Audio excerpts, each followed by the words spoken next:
भारत के हरियाणा में मौजूद कुरुक्षेत्र शहर, इस शहर के बारे में दुनिया का हर शख्स जानता है और उसके पीछे की वजह यहाँ के इतिहास से जुड़ी हुई है। क्योंकि इस धरती पर दुनिया का सबसे बड़ा युद्ध लड़ा गया था, जिसमें भाग लेने वाले सैनिकों की संख्या 18 लाख थी।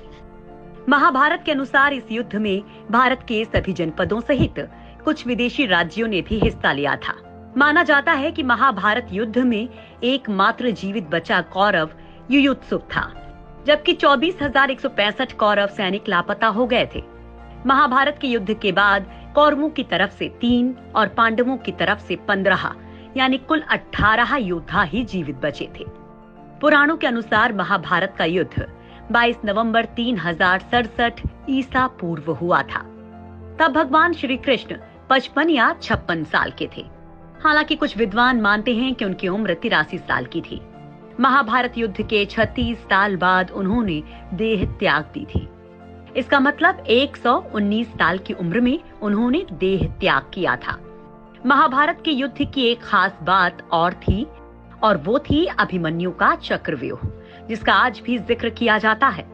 दरअसल ये एक ऐसा तिलिस्म था जिसे अभिमन्यु भेदना तो जानते थे, लेकिन उससे बाहर निकलना उन्हें नहीं आता था। दरअसल भगवान श्री कृष्ण की नीति के चलते अर्जुन के बेटे अभिमन्यु को चक्रव्यूह को भेदने का आदेश दिया गया था।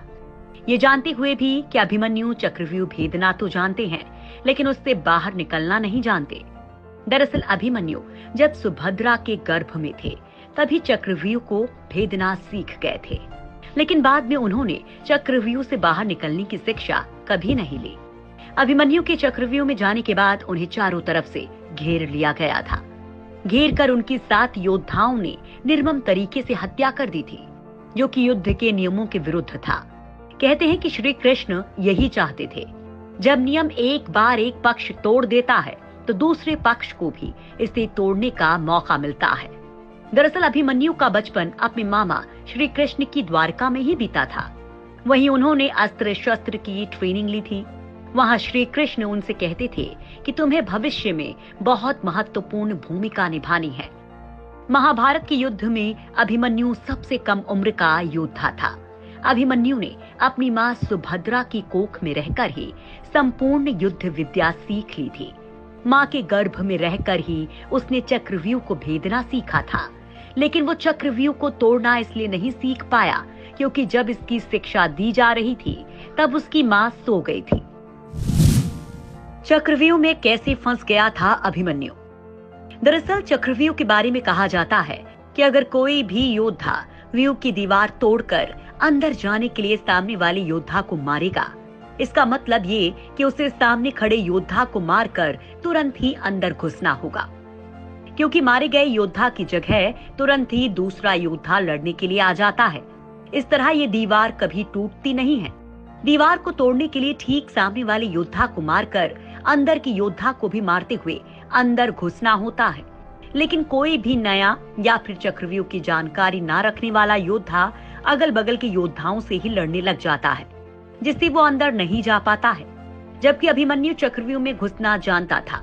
उसने सामने वाले योद्धा को मारा और बहुत ही थोड़ी सी देर के लिए मिली खाली जगह से वो अंदर घुस गया।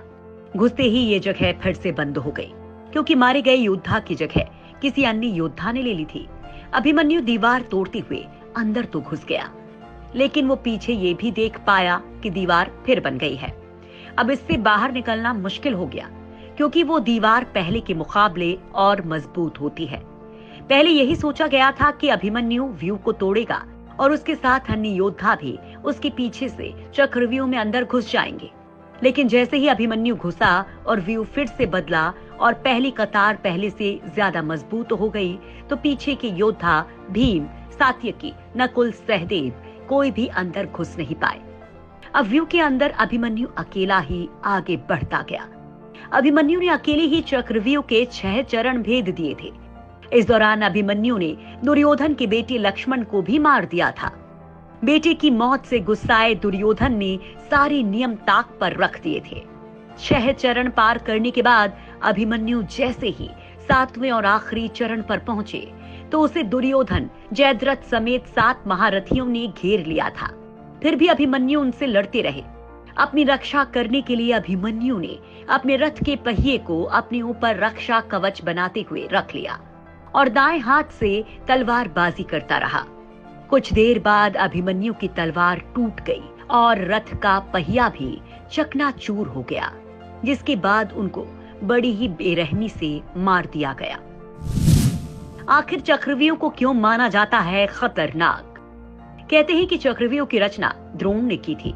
इस व्यूह को एक घूमते हुए चक्के की शक्ल में बनाया जाता था, जैसे आपने स्पाइरल को घूमते हुए देखा होगा।